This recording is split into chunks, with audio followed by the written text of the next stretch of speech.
3. All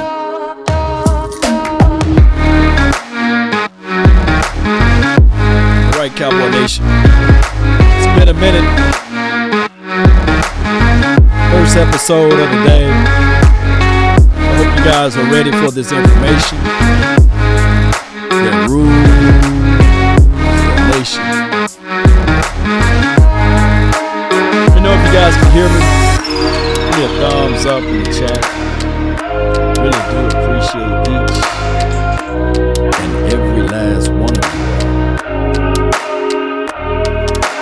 Come on. We're heading into Washington week. Washington football team week. Before we start, shout out to 1310, the ticket. Shout out to 105.3. Shout out to everybody that subscribed to this channel, this station. Audio levels okay? Yep. Appreciate you. Can you remind everybody what the Cowboy record is? Remind everybody what's that record. Come on. You build a plane while it's in the air over here. Put the landing wheels on now. Yeah. Shout out to you, David Moore. David Montez. I done gave you a whole new nickname, man. Last name. Charge it to the head, not the heart.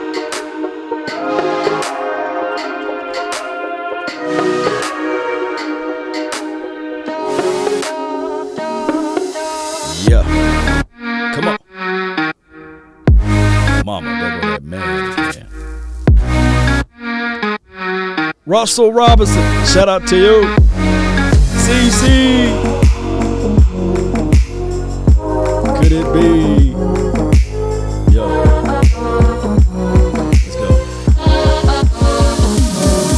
Yep. They say ain't no party like a Cowboy party. Yeah.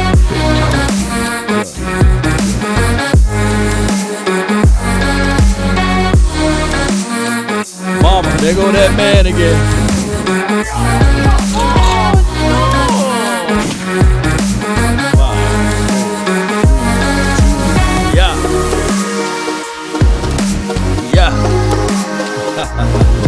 Appreciate everybody for jumping in. The name is Law Nation.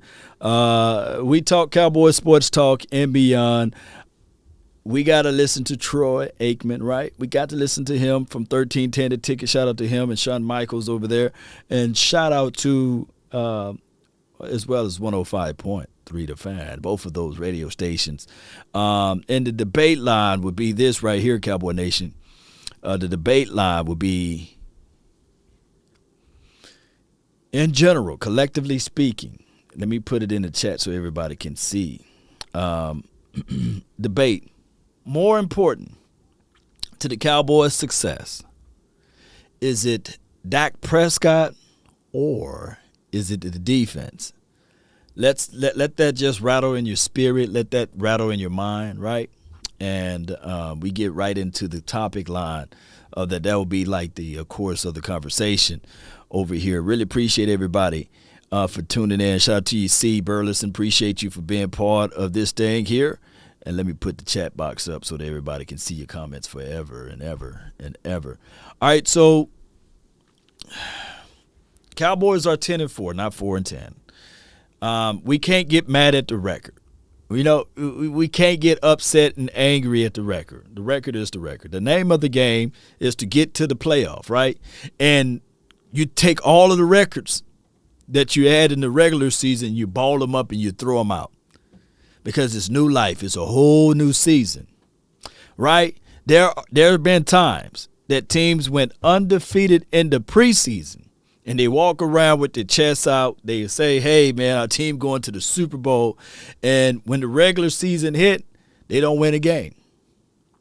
There have been times, Cowboy Nation, in the regular season, a team humming, going through, beating everybody but Then when they get to the postseason, which is the playoffs, they disappear. And believe it or not, like Ripley's, there's been situations and times, Cowboy Nation, that a team struggled all through the preseason, regular season. They just struggled. You might as well say, hey, they gone. They dead, fam. They can't win nothing. And then all of a sudden, something happened. Just like that in the postseason. And they win the Super Bowl. There have been many of times like that, Cowboy Nation. And there have been times where teams have been even killed throughout the entire season. Whether it's preseason, regular season, postseason. And they win it all. A good prime example, in 2007, there was a team that was red hot, angry and upset from the previous year, with a brand new coach or what have you, with the, hey, we're going to take on the lesser approach, and we're not going to practice too hard. They even said during the off season, right, mini camps, that they actually gave it a nickname. They said, this is Camp Cupcake. You know what I'm saying? And the players were kiki-keying, laughing, not a care in the world. But the one thing about that, sometimes lackadaisy, comfort, doesn't build strong ones, right?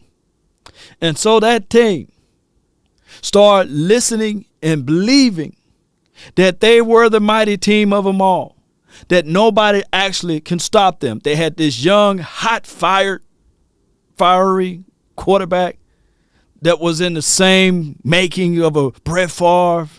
They had this young, enthusiastic offense, 1-2 combinations as it relates to wide receiver play as well. Red hot.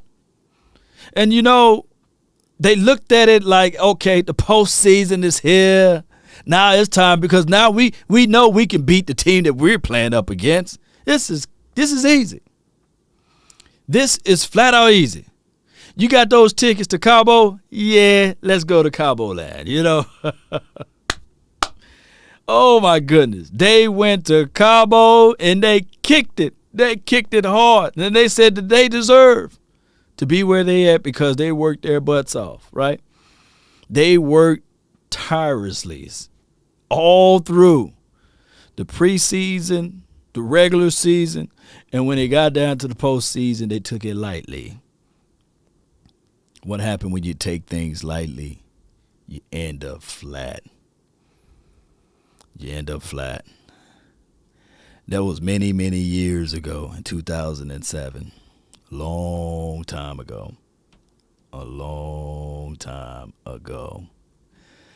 I come here to tell you guys, this team is different. And they've been chasing that ghost from 2007 all the way to 2014. They repurposed everything. I'm talking about my team, by the way, for those who don't know. In 2014, they made it back to the promise of getting to the playoffs. And they won a game, right? They won a playoff game. In between, they won a playoff game too, you know. But I'm talking about the time that a lot of people can remember, 14, right? And they faced a team similar to this year, right? You guys remember strength of schedule, same team, same record. But due to the fact of conference record, it gets me. Not that a lot of people look at this situation and they would say to themselves, hey, why is this is that way and why is it not that way, right? And I come here to tell you guys, in a fight, you shouldn't look at the record. You shouldn't look at what happened in the past. You should only focus in what's in front of you, right? What can you ignite to get things going the best way possible, right? Cowboys in 2014. Me, my guy, Big Game James, he's been banging the table. Defense. And y'all know I've been banging the table. Defense. The OC, Boss Cowboy, we all brought up this conclusion. We made it all the way through the final word, and we was talking about this right here. Can you guys repeat? Defense wins what? Can somebody put it in the chat? Defense wins what? And we were talking along those lines, right? About defense. And shout out to you, Jay Lombardi. Appreciate you for jumping in at championships, right? We talked about defense. And we were saying that if you pick this particular defense up, I'm going to sound like a broken record because I love to say this. You pick this particular defense up and you place them on the 2014 team. You win that, right? You pick this defense up and you place them on the 2016 team that made it all the way to the playoffs. Young team. Fool around. You look up at the scoreboard. I believe it was like 28 to 3 or 28 to 6 or something like that. And they figured it out and they came all the way back. But wasn't enough. Defense couldn't stop the nosebleed. Wasn't focused. Offense looked lethargic. The stage was just too big. Right? Not enough information for the nation. Look at everybody with their right answers.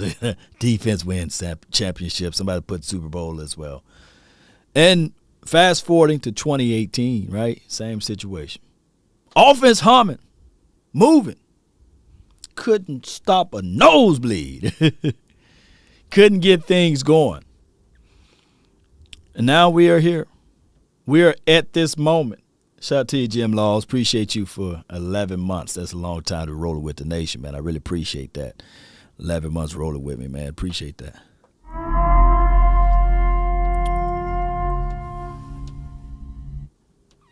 So I come here to tell you guys that as long as Dan Quinn can keep these guys' feet up under them, keep their heads down to grind and never smell themselves, that this defense can go pretty far. You know,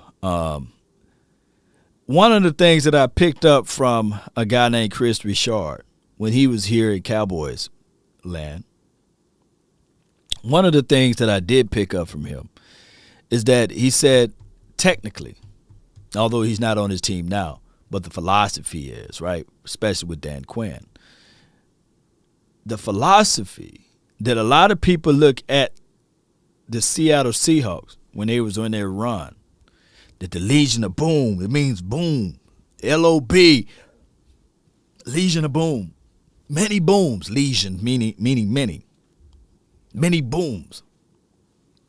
Had nothing to do with that. It meant love of brothers, each one teach one, accountability. When you look at this defense, quietly, these boys have established the love of brotherhood, and there's something about a unique blend when you have a brotherhood that you can say to yourself, whether you came out of the same womb or you crossed the burning sands together, that you would say to yourself, I'm running back into the fire to get my brother. I refuse to let my brother drown in the water. I'm diving in with him. I'm going with him, right? I'm talking about this type of brotherhood that the Dallas Cowboys is exhibiting. Goes a long way as it relates to the defensive side of the coin. I recall watching these sounds of the sidelines, right? Sounds of the sidelines, and you listening to Malik Hooker saying, brother, I finally got me one. Whew. And they all embraced him. They gathered around him. They celebrated with him. They lifted him up. And they was like, yeah. And now they got this thing going around with DeMarcus Lawrence, Parsons, and all of those boys saying that, hey, we want to make this contagious enough Cowboy Nation, that whenever we get a turnover, we're going to look at the pretty boy side of things, which is the offense, because I look at the offense being so finesse that they are the pretty boys. But the team on the defensive side been the ugly guys, right? Been the boys who had to get it out of the mud, be getting leftovers. You know, if you do the market money analysis of it, there's more money on the offensive side of the coin. And the defense be getting sloppy seconds, right? They overlooked the defense for all of these years. We've been making makeshift pieces to put together. And it's funny that on the defensive side of the coin, the part of the coin that get showed and played the less, or paid the less basically, is now, like somebody put in there, bingo, is carrying this team. But for all of the years, literally, I believe since 2007 up until this point, literally, let me know if I'm wrong, the offense been carrying this particular franchise. Literally, follow the money, right? You see a trail of breadcrumbs leading to the offensive side. But now this defense done formulated a plan.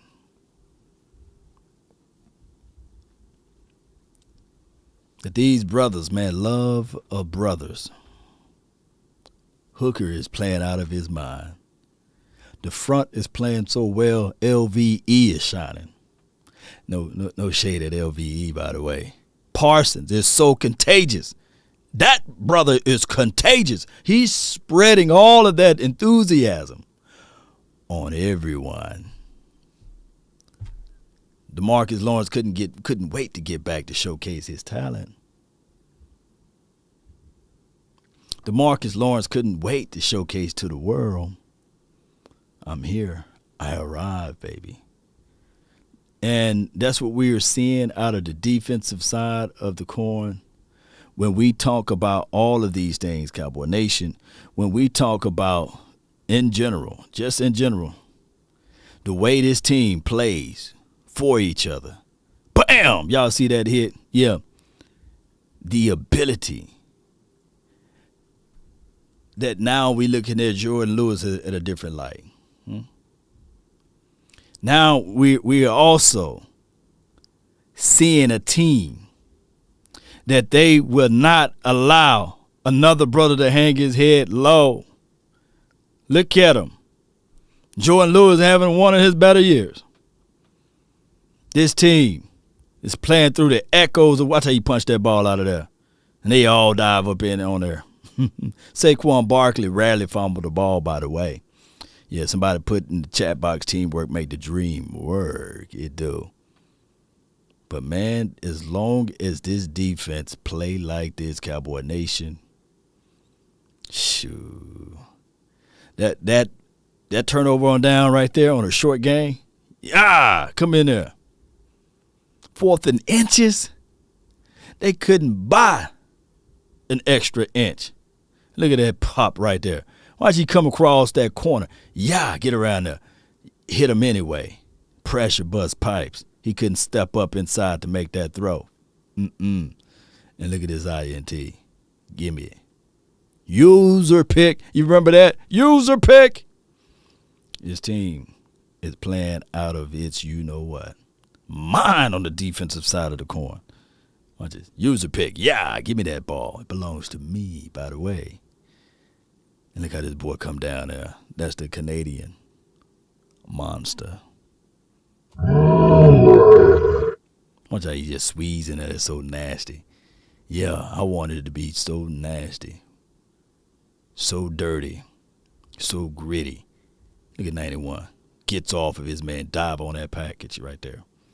It's a bomb. I'm going to jump on it. I'm going to blow it up. Yeah. Watch it. Jump on it. Yeah. That's football, Cowboy Nation. Yeah, that's football. These small things, it's the little things. Yeah, you see this play right here? Watch how Hooker comes down and feel. Yeah, see 28 down there on the right side. I don't have anything to marker. Watch it, get off of him. Yeah, get on there. Yeah, and watch that belly move. Yeah. All in there. I love it, Cowboy Nation. There's Navell Gallimore and Hooker. You know, little inch play. Look how Savin celebrating. The celebratory ball my fists up, and I'm going to jump around and let everybody know. This defense, yeah!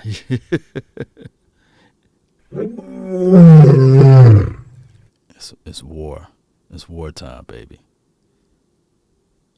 Everyone, each one teach one.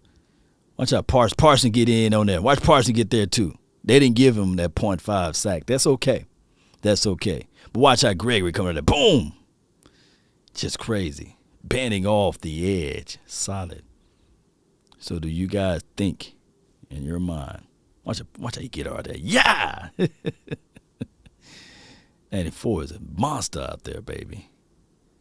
And this is what this team is bringing to the table. The line is always hungry. I feel you on that. Yeah, it is. Always hungry. All right, Cowboy Nation, I just wanted to show you guys some of that on that defensive side of the coin. Because y'all know I love defense, by the way.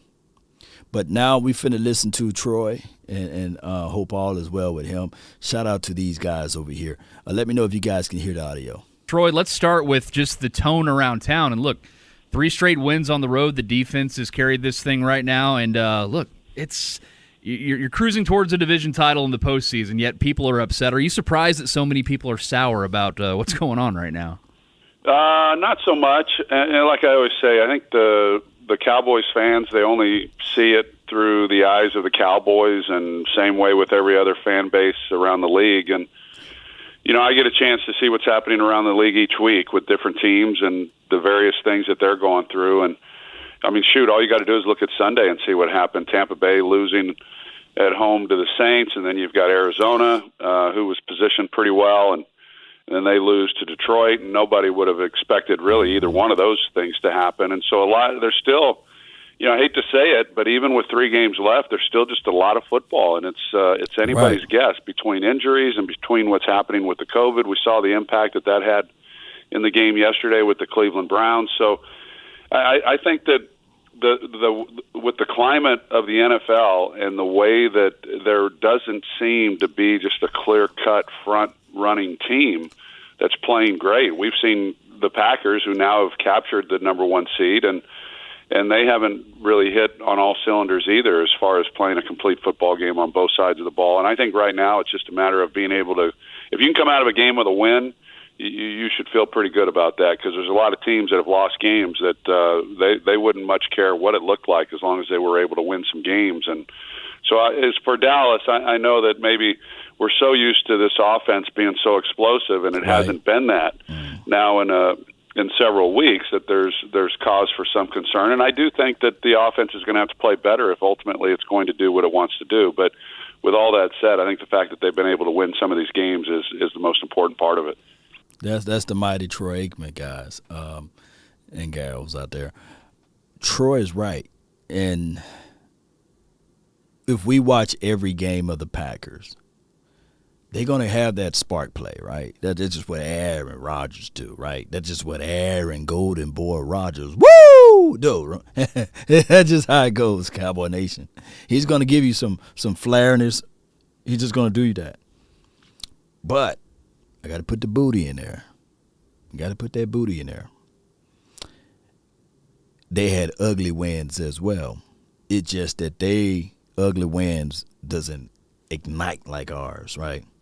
And can you imagine? Close your eyes, Cowboy Nation. I hope you're not driving.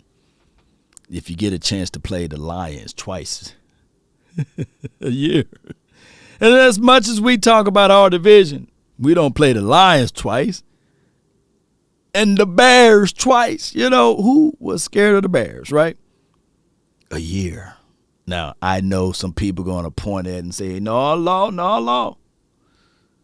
Wait a minute. We do play the Eagles and the Giants or whatever, the Washington. The media like to point the narrative in the finger that those teams are who they are. But come on, historically speaking, we talking about Lions and Bears, right?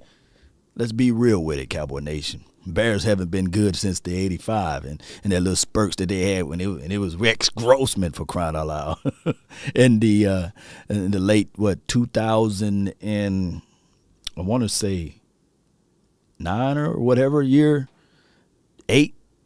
That was the year they went to the Super Bowl, right?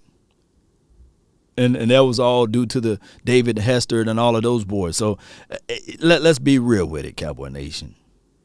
Come on now. Now, I'm not going to shoot anything at the Green Bay Packers and say, okay, it was 06. Appreciate you. Boy, I got some officials in here, baby. Shout out to you, Taylor. Shout out to you, Truth only, because Truth was only going to say the truth. Appreciate you. 06. Really, and then I know somebody going to say, well, Law, didn't the Cowboys lose to the Bears, last year or year before last, whatever year it was. But you guys know what I'm saying, right? Let's not paint a picture of that division over there being mighty, right? And when we think about it, the Green Bay Packers squeezed that win out of the Ravens. I believe if Lamar Jackson, and although their backup quarterback looked pretty good, but I believe that if Lamar was there, they would have been holding an L, right? They got some stuff, and they got mollywopped, right? And I ain't talking about the one that's on the First Take or whatever that show is, right? I'm talking about they got mollywopped week 1, right? Against the Saints. Oh, we beat the Saints. Yeah, But I don't want no cookie at that. Because I'm going to tell you guys again, playoff time coming around, it's a whole new vibe. But other teams been going through what we've been exhibiting. It's just that we've been only looking at the Cowboys, and there's 50,000 segments on all of the talking airways about the Cowboys because that will sell tickets, right? Right? I got my resident trolls that check in and say, hey, Law, I got to talk about the Cowboys, right? They come in here and they talking. They know more about our team than their own every single day, right? So, as you said, much of the concern around this 10-4 team seems to be the state of Dak Prescott. So when you played, did you ever feel like you were slumping mid-season? And if so, how hard was it to get back on track?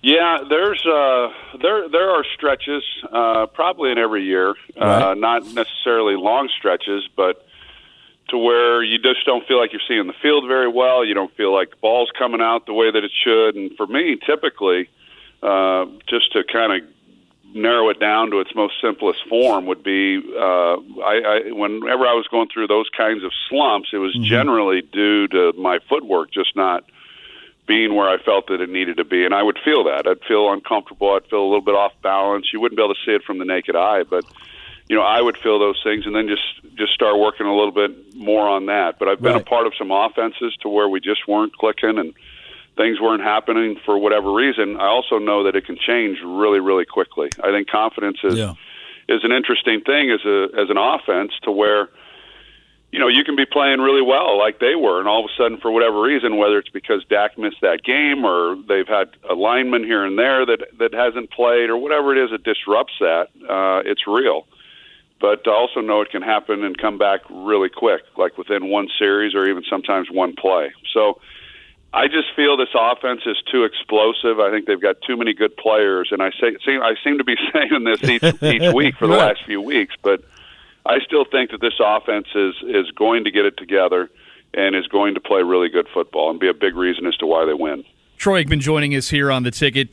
Troy, this deep. Well, before I go into more details of what Troy is saying, I'm not shooting. Please, Cowboy Nation, please don't think I am.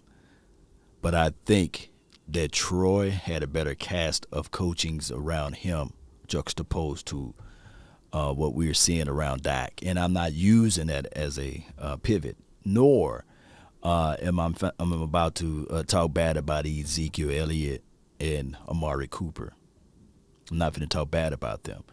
But Nove Turner was a guy that you can really hang your hat on and be like, yeah, he knew that offense like the back of his hand, for crying out loud. And he wasn't as green as this particular staff is right now. Also, hear me out, Cowboy Nation. Emmett Moose, Jay, Novacek, basically, Alvin the Harper, and Mike the playmaker, Irving. Those guys, all of those guys never had that type of rhythm that it just go away. And we're not even finna go. Can somebody else post the front five that we had during that time frame and let me know did they ever play musical chairs? Were they unsure of what their identity was, or whether or not it's going to be zone blocking, power scheme, or whether or not they're going to pull? They didn't have this back and forth that was going on with this offensive line, right? So different flavors, right? So what I'm trying to say is Cowboy Nation, like Troy said, yeah, there will be some slumps, but all it takes is one game or one series or even one play. And hear me out, Cowboy Nation, I think it was a play.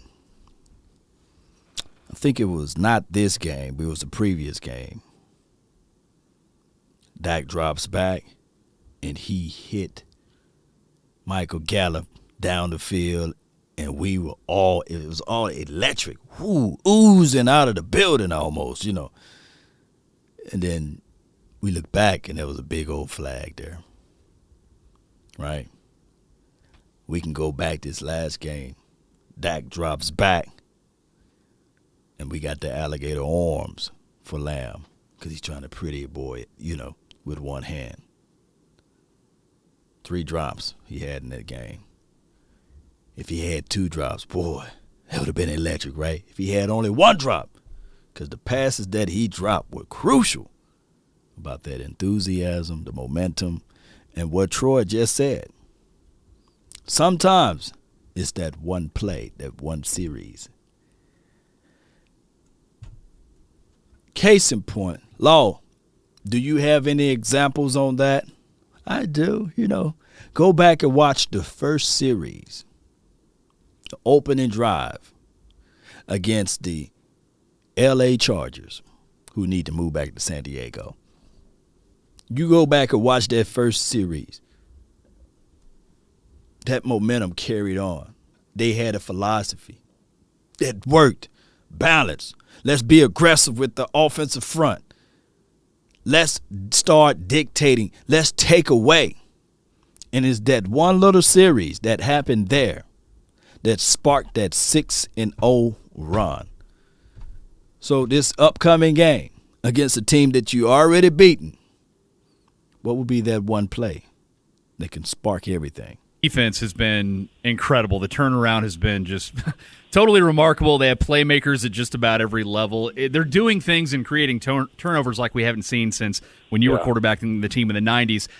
Going back to that era, how much did you, heading into a week, maybe when the offense wasn't completely clicking, did you know that, look, we might have our issues right now, but we got a defense that's going to force 3 turnovers and get to the quarterback? Well, I don't know that offensively we ever kind of approached it quite like that. I mean, we certainly had some good defenses. I think 93 we were number 1.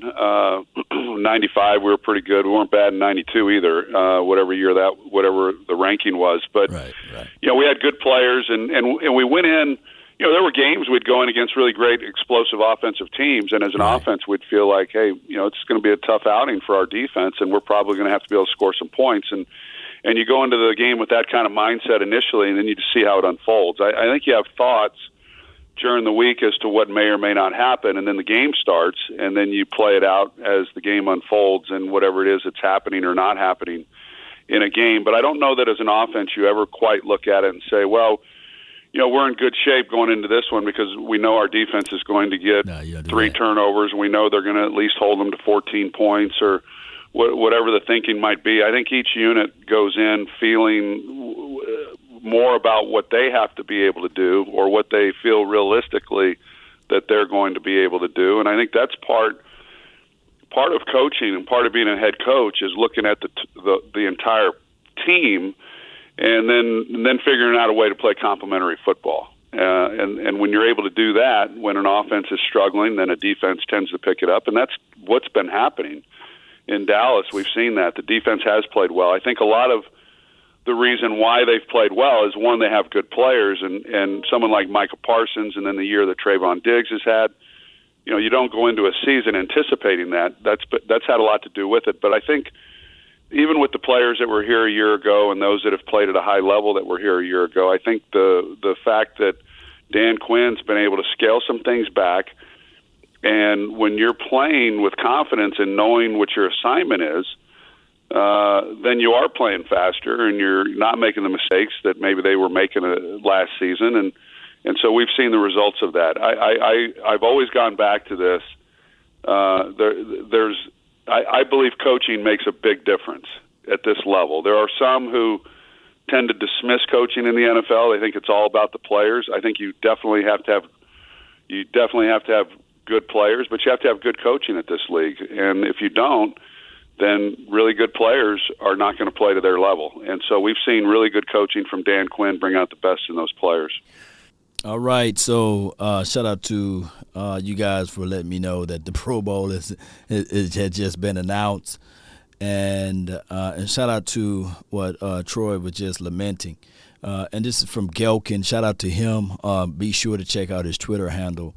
5 Cowboys players selected to the Pro Bowl, and it's in Vegas. That will be Trayvon Diggs. That's a no-brainer, right? Got 10 interceptions. Parsons. That's pretty good for a rookie to get out there to make his name be known, right? And the star represent their first time, so his first selection. Tyron Smith, he should get always a weekend visit over there at the Pro Bowl. Zach Martin, Brian Anger, who been footing the you-know-what out of that ball on the punt. That's why I say play the fields. You don't have to struggle. Kick that thing, cough and corner it, get it into the opposite side there, and play some good defense. All but Smith was voted as the starter, meaning that I guess he's an alternate or what have you, or however that goes as it relates to Pro Bowl selections. I come here to tell you guys, true and through, I'm going to tell you guys, I don't want to see none of these guys in the Pro Bowl. I don't want to see them there. I don't. I'm greedy, And let me see, offensive side, only Zach Martin and Tyron Smith are on the offensive side of the coin. I think that injuries played a major and pivotal role for Amari Cooper not to be there, and Diggs, CD Lamb. I think that, those drops kind of got him up out of there. They were like, nah, dog, we can get somebody else up in there. But on the offensive side, Tony Pollard, maybe, just maybe, he should have been there for what he was doing. But I get it. And, we got plans bigger than the Pro Bowl. Yeah. Posey, yeah. I don't want to see these guys in nobody Pro or Bowl. No. I want to see them in a Super Bowl, not Pro Bowl, Super Bowl. And I'm greedy, and I get it, So shouldn't nobody be mad. Nobody should be mad at the selections here. We should be glad. I wish that they fool around and said, you know what? Recall based upon ratings or whatever it may be, Trayvon Diggs, you're not making it to the Pro Bowl. I wish that they say something foolish and said, hey, based upon the simple fact that you are a rookie, Parsons, you're not going to the Pro Bowl. And that will ignite something else that's crazy. What year was it, Cowboy Nation? What year was it? Was it the 92 year that the defense was the number one what was it, 92? Number one defense in the National Football League, and not one of the guys made it to the Pro Bowl. What year was it? Was it 92 or 93? Y'all help me out, man. And I promise you guys, it was 93. Appreciate you, George. I promise you guys, Mark Anthony, it was 92. One of those years, not one single Cowboy player was voted to go to the Pro Bowl. And they used that little bitty slight knock on them as an accelerant. The fire was already there. But you put that accelerant on there to ignite it even more. So it was 92/93 season. Y'all going all the way back, right? And I hope that the Cowboys utilize that. I hope that the guys that they look down on that list, Anthony Brown and those boys, even if they pick up the phone and they say, hey, we want to add you as an alternate, I hope that those guys say, nah, I'm good. Now, I don't have the remuneration to tell those guys to turn it away, because I think that for the Pro Bowl selections, I think that every player get a stipend of $500 to $1 million extra, And it's hard for me to tell somebody, hey, walk away just off of words, off of technicalities, just to snub the NFL for being an alternate.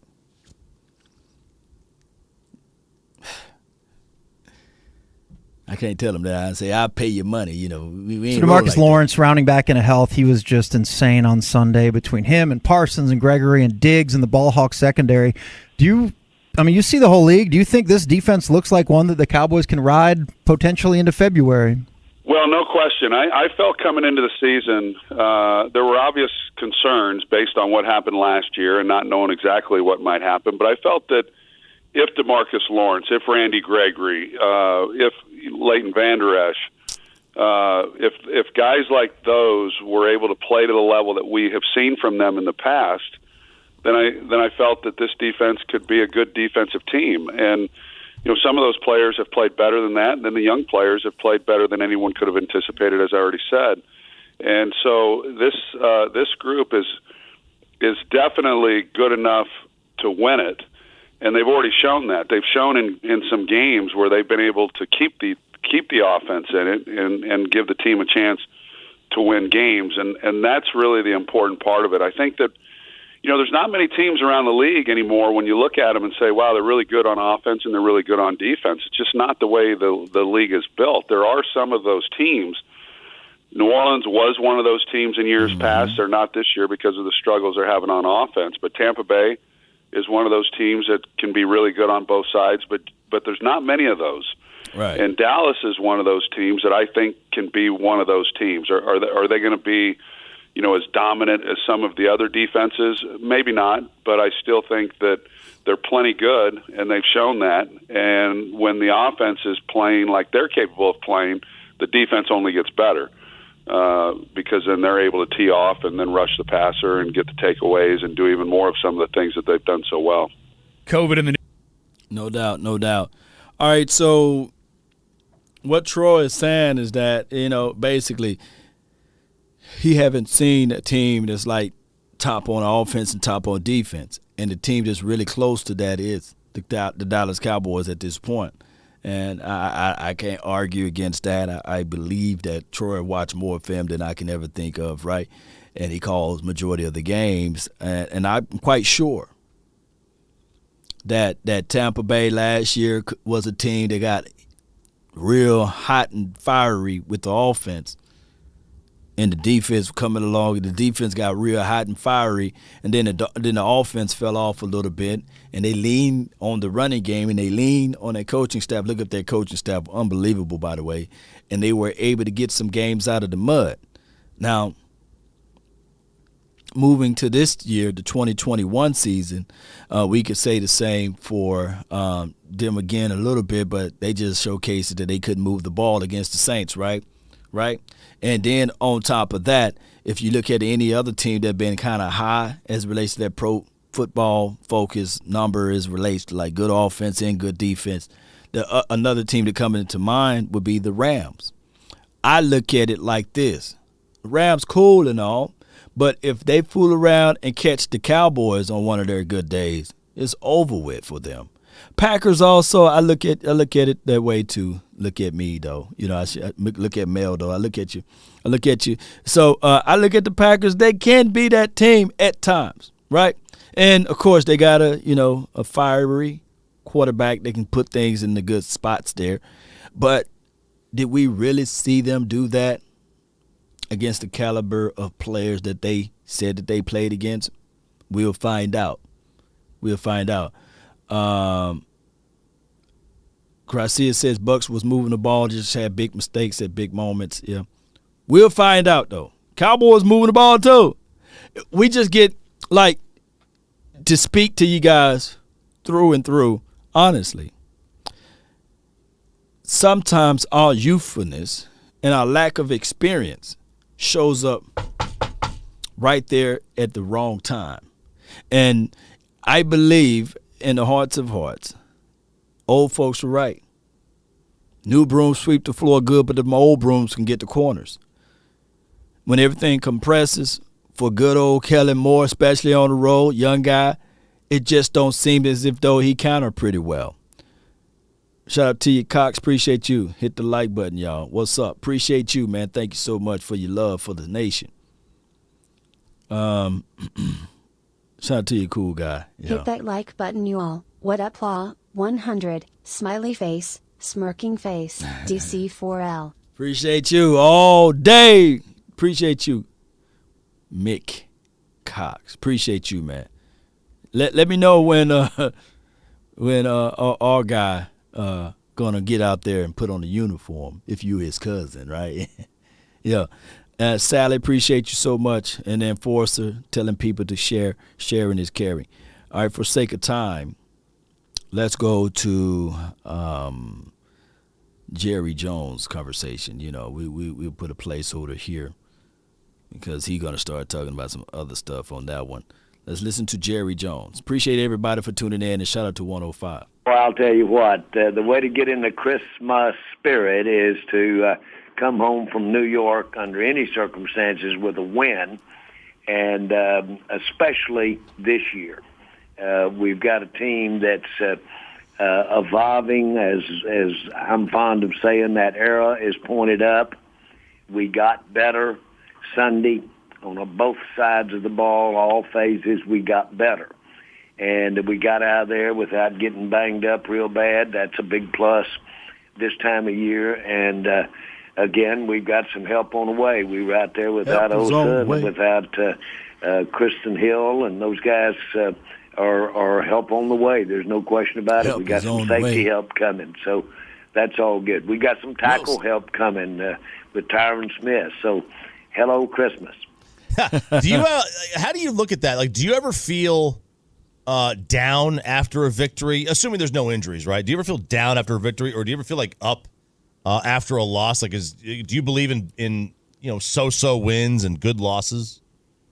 No. If you look at the way the league is structured, if you look at how the draft is structured, how how players are available, it's designed for teams to be 500. And boy, you've got to you've got to have had some extra energy someplace, little lady luck someplace, to get out of that 500 cycle. And consequently, those wins are hard to get. And so, boy, when you get one, I've come to appreciate them. Jerry, when you look at this team, hey, before they go into any other conversational piece, when somebody asks an owner, a multi-billionaire at that, the person that got all of that money, about do they get down after they won a game?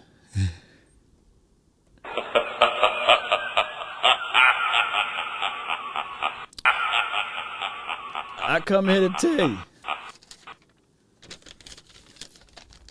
I don't know about y'all, but Jerry get a proceed remuneration when people buy this merch, when people buy those tickets. And regardless of the situation of how you guys feel, because I know y'all follow the game closely. There are a ton, and I mean a ton, of casual fans that just only look at the end of the record score, right? Look at the score, 21-6. They don't know how it was made, but they say, did the Cowboys win? Yeah. Oh, I'm finna go buy me another jersey, another headband, or anything else. And Jerry, he opened up that check. Yeah. You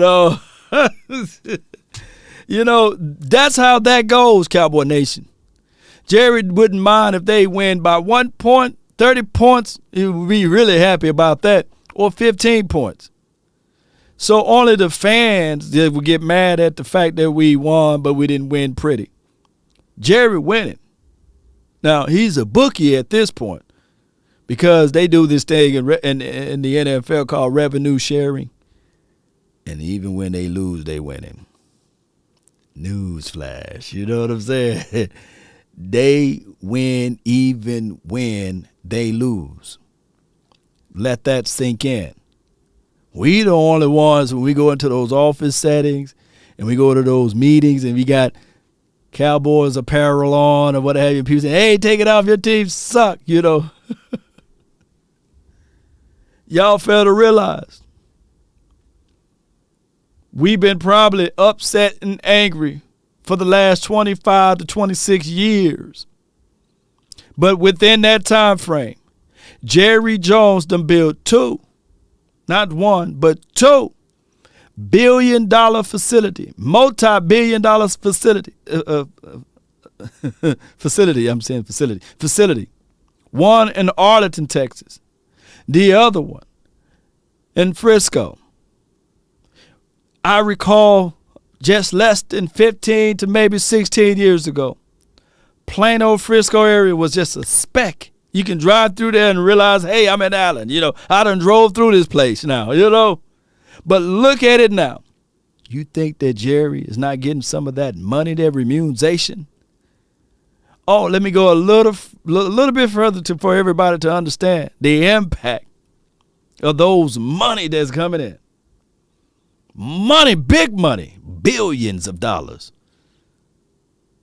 Jerry, within the last 25 years, also bought a yacht, made bigger improvements on his home, got a helipad, a helicopter, you know what I'm saying? Got to have a place where you can store all of that stuff. And also got inducted to the Hall of Fame. Let me know how your life been in the last 25 years.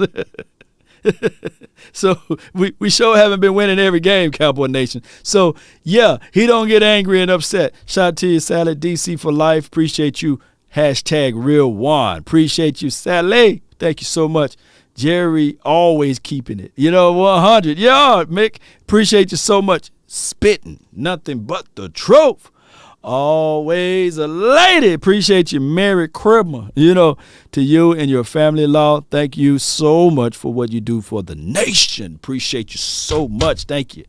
Gerard World, yeah. Two of them. Think about it.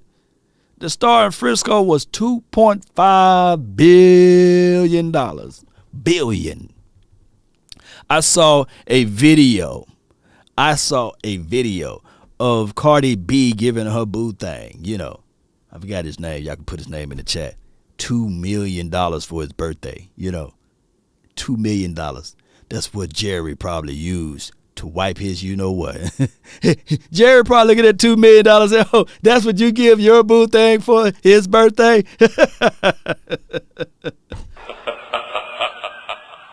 Come on, baby.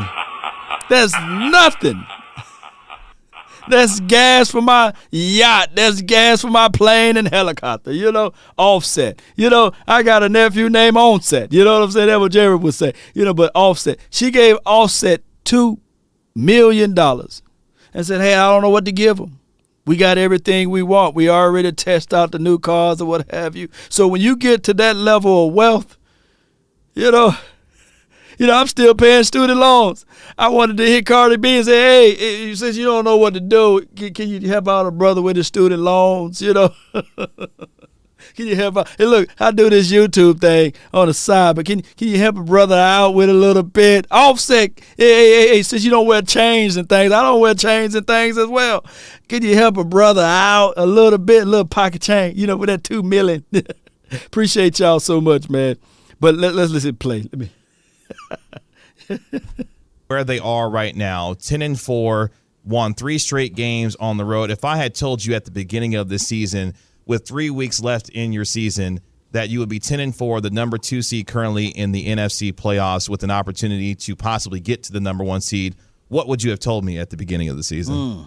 Well, I would have told you after you told me, Jerry, you're not supposed to start drinking this early in the day. I would have said to you, you can dream, can't you? But still, I don't want to imply that we don't have those kinds of aspirations. Right. But we know how hard it is to have that kind of one-loss record. And to do it and to have a chance to be a better team over this next month or 6 weeks is really something rare in my experience. A better team. That just sounds so really almost like you are dreaming of Christmas a little bit. But we do have a chance to be a better team. Big facts. Do you think Tony Pollard right now gives you a better ability to run the ball effectively over Zeke? That's a hard question right there. I don't think so at all. I noticed, just as you, I'm sure, saw the other day, the toll, T-O-L-L, that Zeke takes on the defense when he with his power, and that's very impactful in the game. This is not finesse out here. This is hard-nosed football that we're trying to establish with that run. On the other hand, hold on. I like Ezekiel Elliott. I think that he brings some of that physicality. But when I see Ezekiel Elliott, just to me, I know some of you guys are going to look at it and say, nah, Law, he is that bruiser back. He is that hard, physical running back. Although he can bring it, I don't like that role for him. I absolutely don't like that for Ezekiel Elliott. I like the 2016/17 running back. I like the running back to get the one cut, make one guy miss, or hop over one guy and get to moving. If he want to be that north and south, I think my guy Okoye. I think we was doing the round table, and I don't know if this was like behind the scenes conversation, but he kind of compared Ezekiel Elliott to Marshawn Lynch, and I said, I can watch thousands of clips. I just don't see Ezekiel Elliott running like a Marshawn Lynch. Marshawn that's beast mode. Beast mode was different with it. He would stiff you, span out of it, still had the ability to hop and leap and still run and keep his feet and keep his balance. And right before he go out of bounds, he would look for one person to punish and hit that person and keep it moving, right?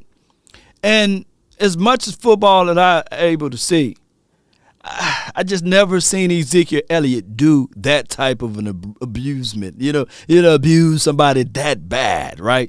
Now, he will lower his helmet or head or whatever, that big old head, that lower that head right there. And he will do that to you. And we've seen it before. We've seen it against Cam Chancellor. That was his rookie year, what have you. But and we've seen it, of course, against Malcolm Jenkins a couple of years back or what have you. But I just don't want that for Ezekiel Elliott. If Ezekiel Elliott want more times out of his career, he should run more like, remember Edge? I see more of an Edgerrin James type, right? Y'all remember Edge? I see more of a running back that if he can evade and elude just a little bit. He did a move, Gerald Beasley. Zeke did that move on Clay Matthews. Yeah, if we had to dig all the way back there, that's a long time ago. Mr. Exxon says Marion the Barbarian. I don't see Ezekiel Elliott even running like Marion the Barbarian. Sugar Daddy Williams, he got a good comparison, like a Frank Gore-ish, I like that for him, right? Zeke is a thumper, but he ain't like beast mode though, you know. He need to rest. Yeah. Let's go. You saw it. Pollard has such explosive ability to hit the hole. Right. And so both of them are very they're complementary. And so I'm glad we've got them, and I'm glad they're as healthy as they are. Jerry, speaking of the running game, the offensive line continuing to get itself as far as continuity and consistency is concerned. What update do we have on Tyron Smith and his health going forward here? Well, I'm very optimistic that Tyron, I don't know about this week, but I certainly don't rule it out at all. We've got a lot of this week left. But for the longer haul being the remainder of the season and into the playoffs, I'm very optimistic. And, of course, there's no one more incrementally valuable to us than Tyron Smith. And he makes a very huge, significant difference in how we execute in the offensive line. The offensive line, frankly, because you have to think of it as a unit. They, on each side of them, especially the guards and centers, they depend on real coordination, really blocking together, taking up the slack for each other, as well as have to deal with the physicalness of what goes on inside. Frankly, the offensive line is the biggest challenge that not just this team, but on any team. The consistency, the ability to play this game and not have penalties, as well as be powerful and be physical, those combination of things, in my mind, make it the toughest job to coach as well as play. Right. Hey, that's good stuff right there. And I'm reading your comments, man. Y'all on it, man. Zeke is a taller Ray Rice. Yeah, I think that. And shout out to Ray Rice, man. The guy got a whole movement going now since his domestic violence situation, and we know it's never right to hit a woman, but he got a whole movement that he's doing that's under the spotlight there. But I don't see it that much. But yeah, I get where you're coming from. I've seen some people. I'm reading your comments. Ray Rice never had years like Zeke. Well, I think they're talking about more of like not stat for stat, but more like a running style, you know, not stat for stat. Ray Rice did have a short career, yeah. Let me ask y'all this though, you know, is that Jamal Charles? Y'all looking at like Ezekiel Elliott like a Jamal Charles? Ezekiel Elliott is more like a Jamal Lewis. Y'all remember Jamal Lewis? Okay. Is he more like Terrell Davis a little bit, you know? Who was more physical? I can't put Ezekiel Elliott and Sean Alexander in the same. I think Sean Alexander didn't really embrace the contact like Ezekiel Elliott does. But let me ask you this though. Who was more physical if you take away the injuries, you know? And no, he don't run like Christian Okoye, you know, the Nigerian nightmare, you know, from the Chiefs. I know who you're talking about, John Irvin. No, that's more of the lane and the alleyway of what's the guy that got hurt from Bama? Play for the Titans. That's more of his lane there. There you go, Ted. Corey Dillon-ish, yeah. Now, who's more physical? DeMarco Murray, Sally Lloyd, you took it out of my mouth. Who was more physical, DeMarco Murray or Ezekiel Elliott? Who was more physical inside the split, coming out of that hole, coming out of that barrel way, you know, like shooting out like a cannon? Who was more physical, DeMarco Murray or Ezekiel Elliott? I'm going to read that comment. Clinton Portis, he was something different, too. Clinton Portis, yeah. Portis was a good man, but hey, boy, Clinton was something else, boy. Oh, my God. Yeah, Murray was just different, you know. Oh my gosh, man. Murray. Look, this is what hampered Murray. The Cowboys didn't know what they had. you know, the Cowboys didn't know. No. Cowboys literally didn't know who DeMarco Murray. They didn't know how to use him, you know. We would sit there and say, hey, if you just run the ball, we would yell, run the ball. Then they finally ran the ball. They didn't figure out DeMarco Murray, believe it or not. And I know he had a lot of injuries, right? But they really didn't watch the 2013 season. Just put the tape in, and the light bulb came on. Bling! Oh, we could use this guy like that? Oh, my goodness. And DeMarco Murray, he killed every time. He killed the Rams. Every time we played him, he had like a crazy monster game, right? 2-3, close to 300-yard rushing. And I would never forget, at the end of 2014, I was like, hey, Cowboys, y'all better do the right thing now. Y'all better do the right thing and go ahead and pay DeMarco Murray, you know, because he was so underrated as it relates.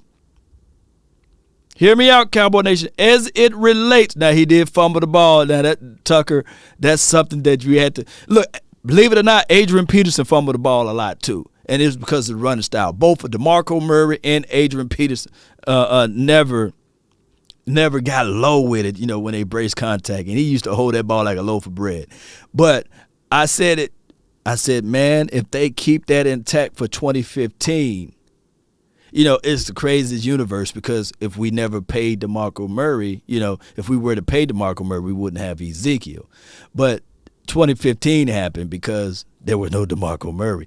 All right, so Mr. Wright, my guy, Antoine, he says, what is the Zeke has no speed? ? He's never been a burner, laugh out loud. If the center doesn't get beat off the snap, he has to make a move off the rip that we expect, laugh out loud. But when you block good, look at tackling that man. I agree with every word you're saying, outside of the fact that I never questioned Ezekiel Elliott's speed. Ezekiel Elliott, I think what he ran like a 4.5 coming out of the combine or something. He could have ran a 4.4. You know, is he 4.4 or 4.5? Neither here nor there, because I'm not finna go off of that either, because Emmett never ran fast. But you rarely see tapes of Emmett getting caught. But the difference is it goes all the way back to my earlier statement. Just like Troy never had this inexperienced coaching staff, so did Emmett. He never had this lack of experienced coaching staff. A Norv Turner system with Ezekiel Elliott would work magics with not just Ezekiel, with also, hear me out.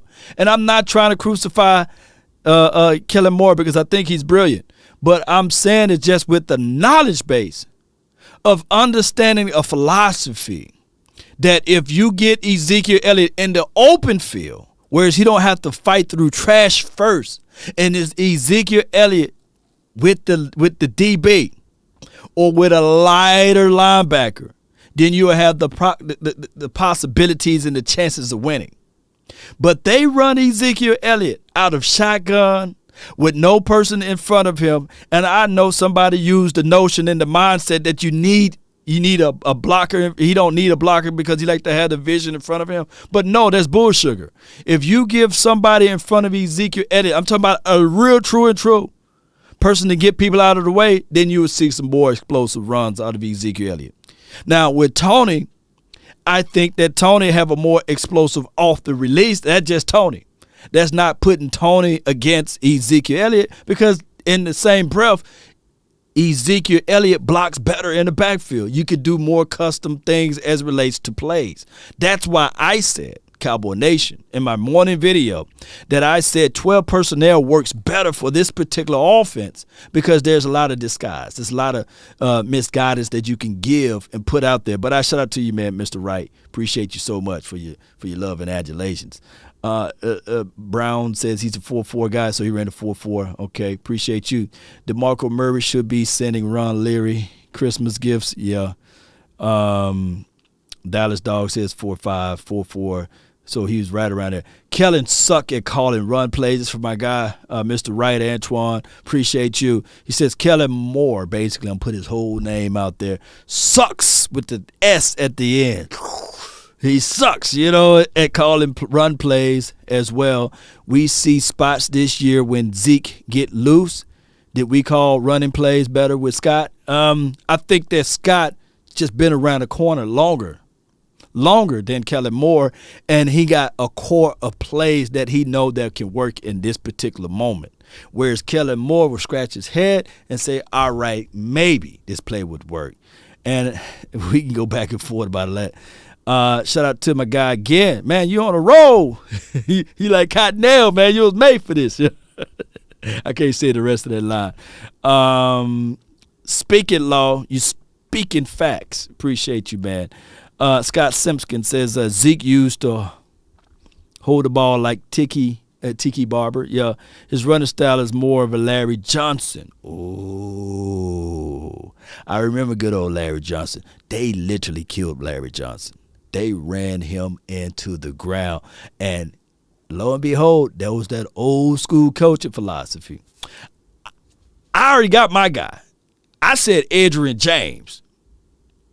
I think that Ezekiel Elliott, I did a comparison for like their first 5 years, and it's mirror. It's so crazy that Ezekiel Elliott numbers and Adrian James numbers are mirrored each other, especially. And the reason why I believe Edge had a little slight is only because of Ezekiel Elliott. He had missed a few games or what have you due to that suspension on the field, off the field situation.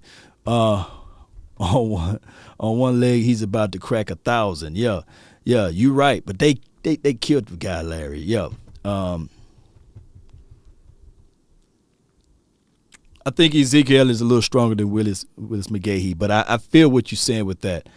Yeah, I can see Edge comparison. And think about this.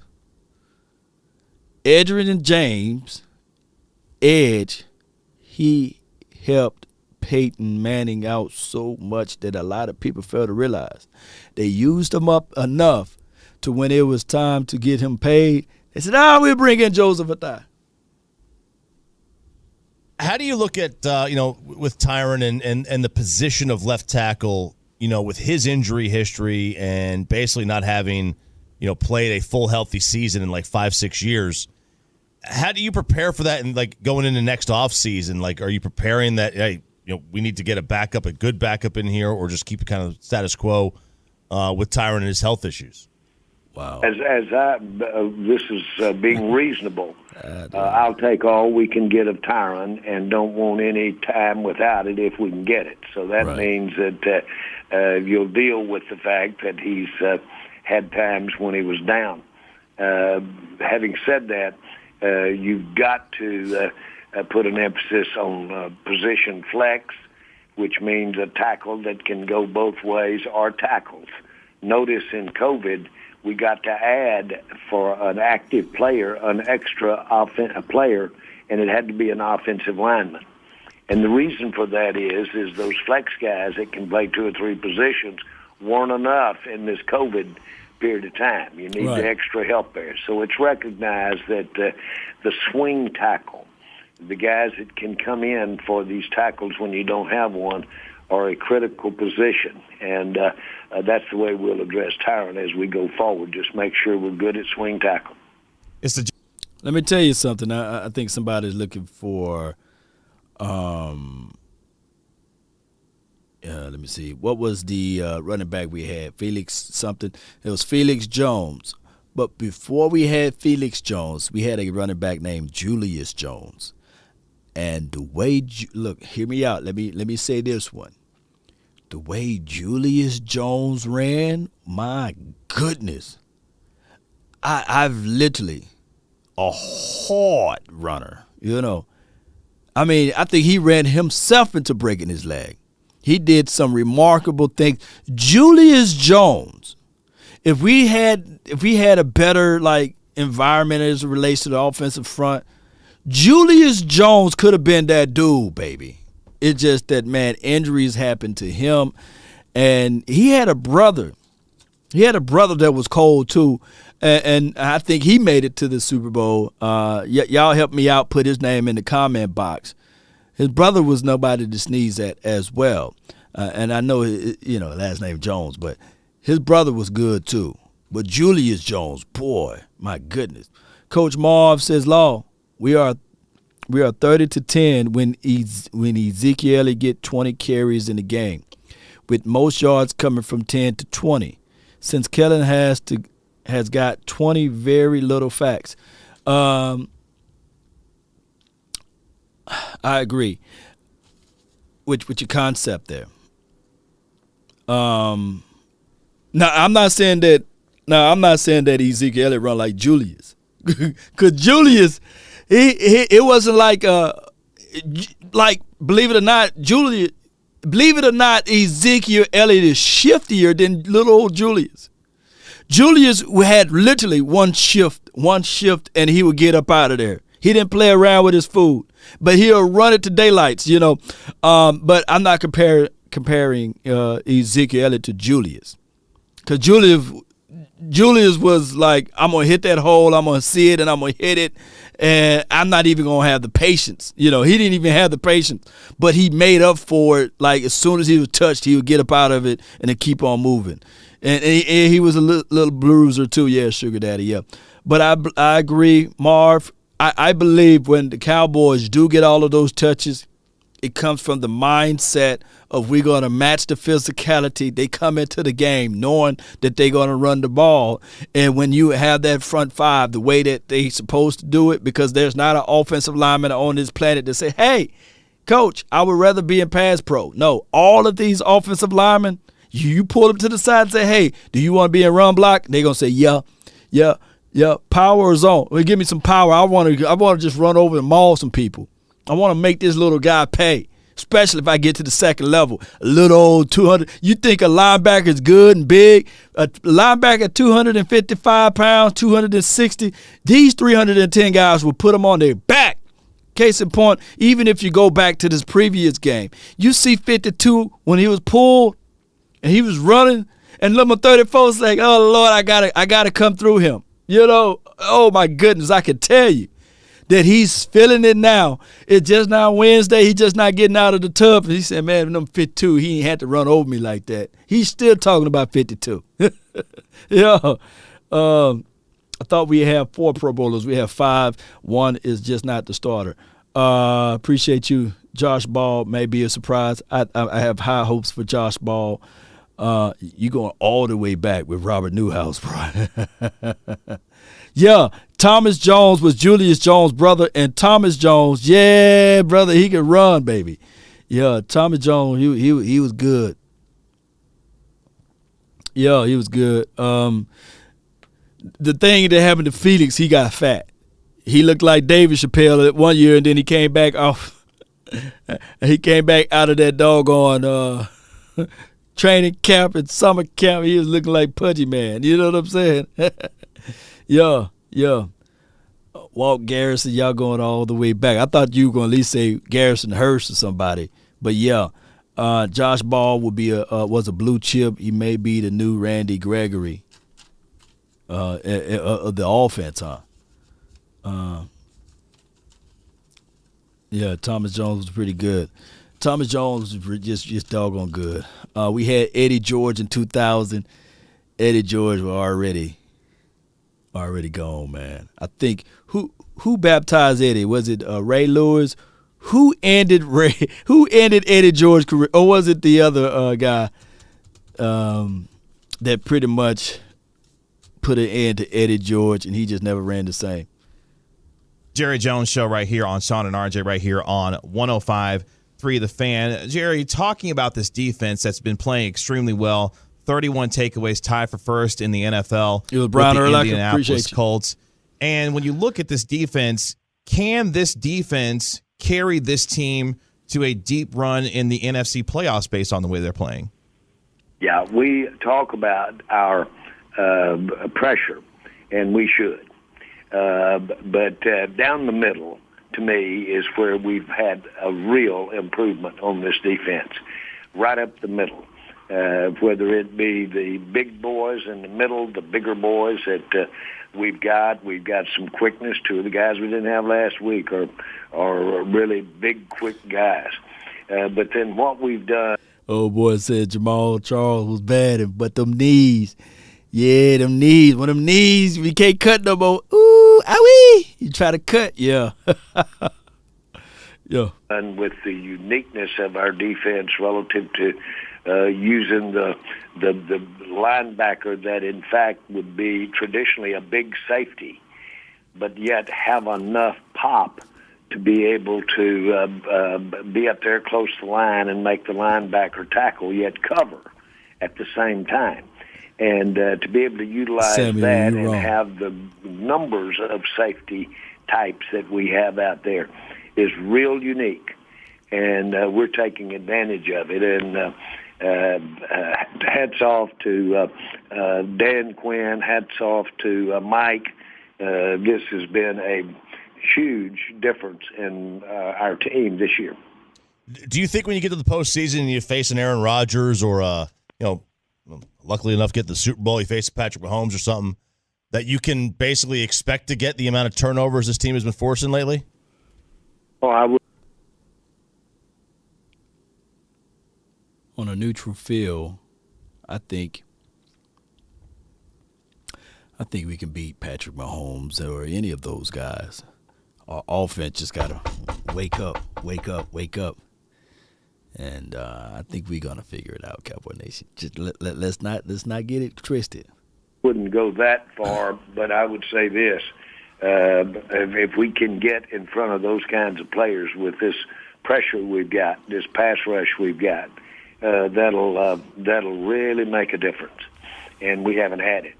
And we can have it. And if we can do that and continue to improve with what we're doing in the middle, then we're better equipped to be against those guys than any time in the last many years around here.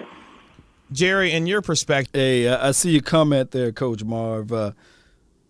There were, when I was looking for LVE's tape, I was looking for a tape that I can really utilize to showcase his talent. He went back to leaning and lunging. But he had good effort. That's all I could say with LVE against the Giants. He had a hell of a good tape against the Washington football team, but a good effort against the Giants. So it made him play a little bit better.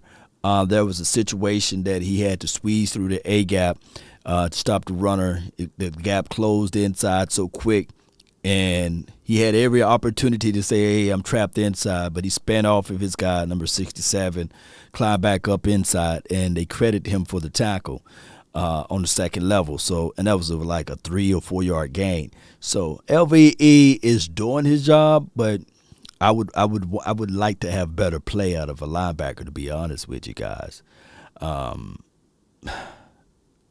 Dang, man, that's why we wanted to see more tape out of Cox. The problem is that I think that Keanu O'Neal may get another cup of coffee to be here again next year. I think that they're going to look at it like, hey, he was a guy that they switched over to a linebacker role, and we want to see him play another year in that role to see what he can pick up, and especially he knows Dan Quinn. But if this team could just figure out a way to get another solid linebacker so the droppage wouldn't be that much when you flex Parsons down on the inside or on the outside to blitz, then we humming, baby. And it could be. Shout out to you, Gracia. Thank you so much. It could be Jabril Cox. It could be him, but he shouldn't have changed his number, man. He should have kept 48. Neither here nor there. We'll find out, man. We got 2 more games. After this game, I want you guys to start telling me which linebacker I need to pull up for college, which linebacker I need to start requesting for my guy. They got the all-22 tape. Start requesting and see which linebacker I need to do my homework on, because that's what I want. I want a linebacker. I want another big nasty. Big Bo, he's good and all. I like Gallimore, what he brings to the table, but I want me another big nasty. I like Gallimore because you can still play him at 3, but I want a big nasty. Like I said, I'm gonna say it again. I like Big Bo, what have you. Justin Hamilton, he's on the field, all the field, but I want me a big nasty, sloppy Joe, belly hanging out, you can't tuck it in, it just keep falling out, right? I want it to be greasy, like he putting on, like every shirt that he put on is like a sub-medium, you know what I'm saying? Like he got on his little brother shirt, and I want him to be so nasty that he keep the booger in his nose, the sleep in his eye, the breath funky. I want that big plug inside. Because all I'm thinking of, it's cool. It's cool that Navell Gallimore is doing his thing and the Oaks are doing their thing. But I want still a big nasty so that my guy, I'm talking about like a Haloti Nada, you know, Tony Saragusa, you know what I'm saying? So that my guy, number 11, can fly around free. Yeah, can't see the cleats nasty. Yeah, cool guy. Yeah, he look down. He don't even know what his toes look like. He don't even wash his feet. They just smell it and wish somebody said, hey, dog, DK, you wash your feet? No, I want a big roly-poly fat belly. I want to push things out of the way, guy. I know that we want the Aaron Donalds of the world, but those are unicorns, right? And I like what Osa is doing. Yeah, don't get it twisted. But I want a big nasty. You know what I'm saying? The female version of a big Shirley. You know, do y'all know any skinny Shirleys? You know what I'm saying? I don't know a skinny Shirley. I want me a big Shirley. You know what I'm saying? The inverse. Get in my belly. And being around championship teams and winning championships with this defense, what does this current defense remind you of when you think about some of the championship defenses that you've had in the past that gives you an idea that this team can be one of those championship-like defenses? Well, we had Hatcher, we had Ware, we had Ratliff. We had those guys when we back here, and Big I Bertha. thought that was arguably a combination of some of the best players we'd had on the interior. Beyond that, I'd have to go all the way back to Russell. The 90s when we had such a rotation in the Russell defensive Maryland. line. And we really had fresh guys out there all the time.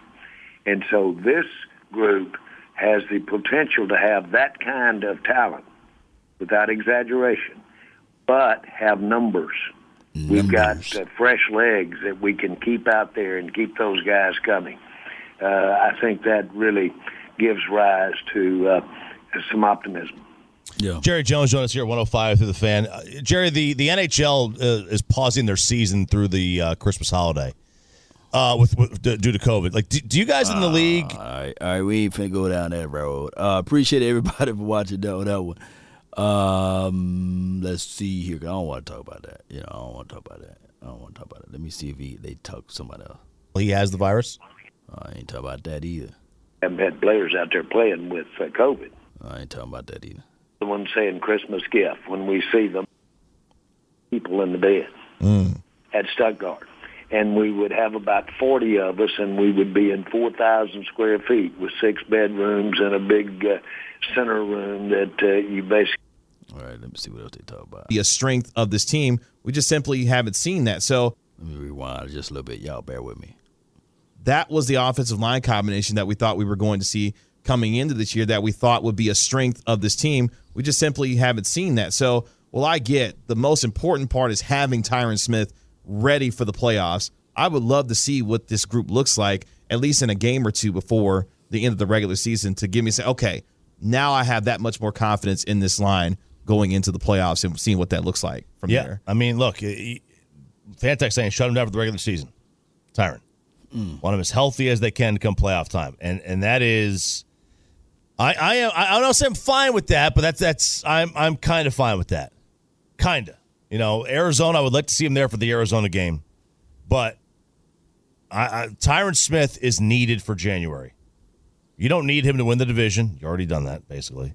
You don't need him to get a top 4 seed in the playoffs. That's going to come with the division win. What do you need him against Arizona? Yeah, it'd be nice to have him against Arizona. It'd be really nice to have him against Arizona. Short of that, rest him this week, play him next week, rest him the final week against Philadelphia, and let's go. All right, now let's go to the other side of the ball. Jerry Jones, who, by the way, the podcast will be up within the next, I'll get up there, like in the next 15 minutes at 1053thefan.com. Appreciate everybody for watching that. All right, so we got one more segment. Really appreciate everybody for tuning in. Let me see. Shout out to you, Ken Norton. Yeah, them Big Shirleys and Big Berthas are coming for you, Law. They want some milk. I love. Shout out to Big Shirley and Big Bertha, man. We love y'all, man. You look Big Bertha and Big Shirley is necessary. I get Big Bertha in them dominoes, boy. I got domino. You pull a Big Bertha. All right, so let's see. Star Gang. I think somebody said that Mama Ezekiel Elliott will be on Star Gang. If that was you, can you repost it again so I can highlight it? I think it went away. Repost it again. Put it in the chat so that we can direct people that way. Especially Jim Jeffcoat, very underrated. I think he's the third all-time or probably the second all-time sack leader for the Cowboys, by the way. Choctaw, Montana says, I grew up with Big Bertha. Yeah.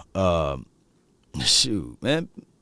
Big Berthas, man, they can throw down, man. You get the real fried chicken, Every other chicken in that bowl, you see little feathers on it, That let you know that was from the South, Big Bertha and Big Shirley get hired during the winter months, Yeah, you better leave them alone. You better leave Big Bertha and Big Shirley alone. All right, so who said it, man? It's a Star Gang report. I'm trying to look for it, Cowboy Nation, because I love it when they get, because I know how hard it is to get people to join your podcast and you reach out to them. And then the hardest thing that can happen to you, you reach out to somebody to come join your podcast and there be 3 people watching. That ain't never a good feeling. Star Gang with Mama E. Yeah, Star Gang. So, hey, what time it will be so I can direct people that way. Shout out to Star Gang. Star Gang all day, baby. All right, so y'all be sure to check out Star Gang. I couldn't find it. I don't know when they're going to go live, but they're going to have Mama Ezekiel Elliott on their show, and that's going to be a fantastic viewing there. And she protects her son real tight, and she will listen, and she knows sports. That's the good thing about it. When I talked to Ezekiel Elliott's father, I just wanted to say something real quick for him, and the only thing I can say to him was like, hey, man, congratulations on all that you do, man, for your success, because they got girls that they were able to raise, too, in that household, and that's hard, man, raising girls and Ezekiel Elliott. And, of course, in this modern-day time, a lot of things go crazy. I don't see what time they're going to be showing Star Gang with Mama Ezekiel Elliott. So shout out to my guy, Star Gang Podcast, YT channel. That's what I'm trying to find out now. But I really appreciate you guys. I can still swing. Let me know in the comment box. Do you guys want me to swing out this last segment? And the last segment is due to this one right here. And it's from Speak for Yourself. Y'all want me to keep going or we want to jump over there? Ted Pickett posted at 8:05. Okay, so they live now. Okay. It's on right now. All right, so y'all let me know. And then we can head over there to their is it on YouTube, or Ted Pickett is on YouTube, or is it on the Facebook? Keep going. I got one guy saying keep going. Okay. All right. I got a surprise for y'all by tomorrow or the next day. We got these series going, baby. We got a series going. Yeah, we got a series going. Y'all already know Detective Law. We got another guy questioning, Oh, my goodness. This series here, let me see if I can help my contemporaries, my compatriots out. Hold on. Are y'all with me? No, y'all with me? Stargate.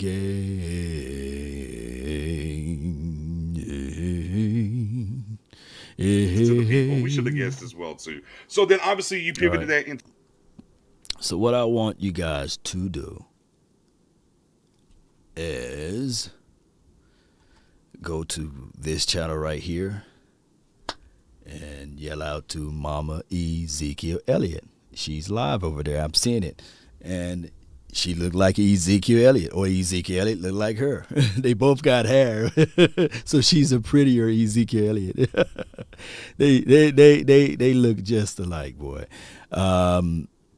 So be sure to go over to their channel and do that support, because it's hard. I'm telling you guys, it's very hard to grab these guys to come over. So, all right, so we're going to do this final segment, and then we're going to roll like dice, okay? And I promise you guys. Check them out. The link is in the description box right there. Go to their YouTube page. All right, Coach Maul, appreciate you, Law, thinking about coming to Dallas. We need to get together. If you come for the Cards game, let me know. We will be doing a live event, Cowboys Experience, Coach Marv, and I can't wait to see you. We'll chop it up, talks X and O's. Maybe we'll put you in the skit as well. Maybe put you as one of the detectives. You know, you could be one of the lieutenants to come through. You know, you could be one of the lieutenants, baby. All right, I'm trying to find this link so I got to slap somebody, right? We got to slap somebody. Appreciate everybody while you're patient with me. Be sure to smash that like button. Hit that shared icon. It does something wonderful for you. And let's go. Let's go with it. That was the questioning there. Definitely frustrating. So, Acho, who is more important to the Cowboys' success, Dak or the defense? It's the defense. All right, this one slap, but I know he's just playing because I heard this part of it. I didn't hear this whole entire video. Well, I just have to say this. We can't predict our schedules, right? I mean, we can't make our own schedule, right? That's the better way to put it. We can only play what's in front of us. So, hear me out. I've seen a situation where a certain team played the Jets twice a year, right? I've seen a situation in a scenario where a certain team played the Bills twice a year, Miami Dolphins twice a year, and nobody uttered any word of it, right?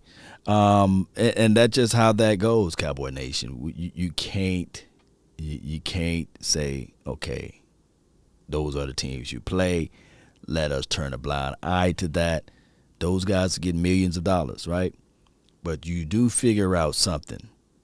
You know, you figure out chemistry, you figure out rapport, love of brothers. You figure all of those things out, and then these are the things that happen, right? And you get time to develop that. That's just how it goes. It is what it is. And you practice on those things and you get better over a period of time, Cowboy Nation. So let's not allow someone, based upon their knowledge of it, to sully what you have accomplished, right? That's just how it goes. Appreciate you, Balls. Mary Lawmus. I appreciate you. I like that. That's cold-blooded right there. Shout out to you always, lady. Appreciate everybody. Do me one huge favor and check out my people over there on that station. And shout out to Mama Zeke. You can say Law sent me, you know, however you want to go with it, you know. But give them a shout out. Shout out to them. Star Gang Show. They got Mama Ezekiel Elliott over there. I got to put up, you know, Mama Elliott basically. But the mom, you know, of Ezekiel Elliott is over there. So you guys be sure to check them out. Let's go, Cowboy Nation. In this moment of time, we are here we are here to face against the Washington football team. Now, we just heard this guy gave us a bevy of excuses on why we should take it lightly, dare I say, on Garrett Gilbert. Because they are the Washington football team. He's Garrett Gilbert. But no, when that lion is out there in the Serengeti, or when that beast is out there in the jungles, and there's food to be eaten, they don't show no mercy, right? They hungry. They don't ask the gazelle, may I have a piece of that rear side, you know? No. They're hungry. They're starving. Shout out to you, Jake Farm. I see you over there on Star Gang. That's a real one right there. Yeah, I love it. Yeah, shout out to you, Sadiq. Well, I see you on the Star Gangs. Yeah. Shane and everybody else. So how bad do you want it? But if you want a thing bad enough to go out there and fight for it, to work day and night for it, to give up your time and your peace and your sleep for it, if all of your desires of it makes you quite mad enough that you don't get tired of it, and it makes you hold all other things tawdry and cheap, if life itself seems empty and useless without it, and all that you scheme and dream is about it, if you will gladly go out there and sweat for it, fret for it, plan for it, and lose all terror of your mind for it. If you will simply, Cowboy Nation, go after the thing you want, if dogged and grim and besieged and beset it, with the help of Almighty Cowboy Nation, shout out to you, Sally, for making the donation to help elevate this nation. Speaking law, yeah. You will get it, Cowboy Nation. Open up your heart. Open up your mind in this time. Yeah. The world continues to spin. Not everybody's going to have a warm plate, a roof over their head. But you guys watching right now, we got that. We got that right now, but we got to protect this house. We got to make sure we protect everything. Because the enemy is out there to destroy you right now. He want to take that hot plate from you. He want to also remove that room that you are in right now, the roof over your head. So you got to fight for what you believe in, Cowboy Nation. Fight for your ground that you stand on. And this is what we standing on right now, the NFC East. That's what we got to control right there. Our own destiny. We are not looking for handouts. I refuse to get it from somebody else. Let's roll up our sleeves, Cowboy Nation. Let's get our mind together. We haven't accomplished nothing. You think that these guys should be happy about the Pro Bowl?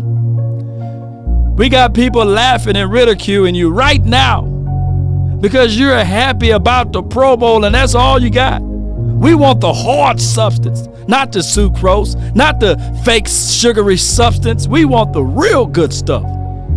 Huh? We want the sweetness and the joy of lifting that Lombardi trophy up and lifting up the pride of being a mighty Cowboy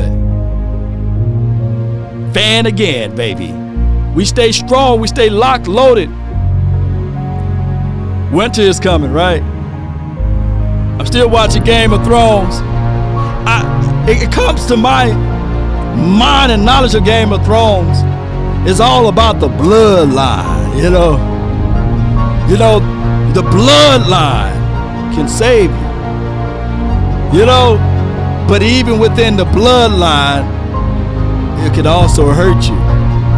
So you got to be careful of your enemy. Be careful of those that you got close to you, right? Let's go, baby. Just win, baby. Had to run that one back. Shout out to Game of Thrones. I'm on season 2, by the way. I'm a late bloomer on this one. I made it to the episode where the young lady said, hey, I need shelter. She had the 2 dragons, what have you, and they refused to open the door. And this big black guy come out, cut his hand and said, hey, I believe in what you said, because she said, hey, when my 2 baby lions or dragons get old and big, we're going to make sure we destroy everything that's in front of you. We're going to make sure that we come and kill you first because you refuse to let me in. Let me in. But by her reverence, by her strong tenacity of her mind, they opened the gates for her because that man stood up and said, I believe in what she said. I was just like you. I was homeless. I didn't have nothing. But now look at me. I'm one of the richest men in that little city. I want to figure out what's going to happen to the rest of that part. That's been my time. I really thank you guys for yours. And remember, you're listening to the Game of Thrones, right? The latest version ever, baby. Salute. Appreciate you. Number 1. We up out of here, man. Roll credits, baby. Y'all be sure to check them out. Check them out. They over there live. Nowadays, nothing really excites me. They wanted me and nobody's like me. Phone ringing and I tell them it's ice. I got my young and she freeze. Photo, come on. Please, no photos. Let me post the link. One more time for your mind. Hit the door and the dome and just whole team here might need some. Still young, but I move like a new deal to my lawyer. If you're down in my management, I'm just warming up a way till I old producers saw the numbers one. Different colors in my baggy light. Chalk it up, talk of the town where you're talking up. Wanna get you a ring and you tough enough. Wanna get you new things with your pockets dull. Run it up. I used to be quiet and out of luck. Now I move up and move humble cause the hate and the jealousy. My mama telling me count up your blessings and run it up. It's pinned at the top. On my YouTube page, go there, click that link, go to Star. Yeah. Come here. No, please, no photos. I keep giving game away. Yo. I put game Shout out to away. TJ Lombardi. I got paid to play today. I get paid to stay away. Come on. I get paid on rainy days. I might make it rain today. I got paid off pain today. Thought it'd take the pain away.